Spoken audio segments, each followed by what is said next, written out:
ایک اہم پہلو جس سے ہم بڑی تکلیف کا شکار ہو جاتے ہیں اور بعض اوقات اذیت ناک حد تک وہ بات چلی جاتی ہے، وہ ہوتا ہے لوگوں کا باتیں کرنا۔ لوگ ایک دوسرے کے بارے میں تبصرہ کرتے ہیں، گفتگو کرتے ہیں، اگرچہ اسلام نے اسے بڑا ناپسند کیا اور غیبت کو زنا سے زیادہ بدتر قرار دیا، لیکن معاذ اللہ ثم معاذ اللہ لوگ پھر بھی اس اخلاقی کمزوری کا شکار ہو جاتے ہیں اور لوگوں کے بارے میں گفتگو کرتے ہیں۔ پھر لوگوں کی وہ باتیں جب ہم تک پہنچتی ہیں، جس کے بارے میں بات کی جا رہی ہوتی ہے، جب اس تک پہنچتی ہے تو وہ شخص بڑی اذیت کا شکار ہو جاتا ہے، وہ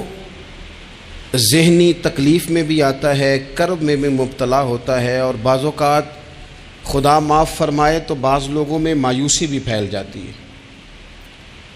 آپ قرآن مجید فرقان حمید کو دیکھیں تو اللہ تعالیٰ نے قرآن مجید میں فرمایا کہ وَإِذَا قِيلَ لَهُمْ آمِنُوا كَمَا آمَنَ النَّاسُ، جب منافقین سے کہا جائے کہ اس طرح ایمان لاؤ جس طرح کے باقی لوگ ایمان لائے ہیں، یعنی صحابہ کرام، قالوا تو وہ کہتے ہیں انؤمن کما آمن السفہاء، ہم اس طرح ایمان لے آئیں جس طرح معاذ اللہ یہ بیوقوف ایمان لائے، ان کی طرح ایمان لے آئیں۔ الا انہم هم السفہاء، اللہ فرماتے ہیں خبردار ہو جاؤ یہی بیوقوف ہیں، ولکن لا یعلمون، لیکن یہ جانتے نہیں، انہیں اس بات کی خبر ان لوگوں کو جو کائنات کے بہترین لوگ ہیں زمین پر، انبیاء کے بعد صحابہ، ان کو لوگوں نے بیوقوف کہہ دیا، باتیں کر دی۔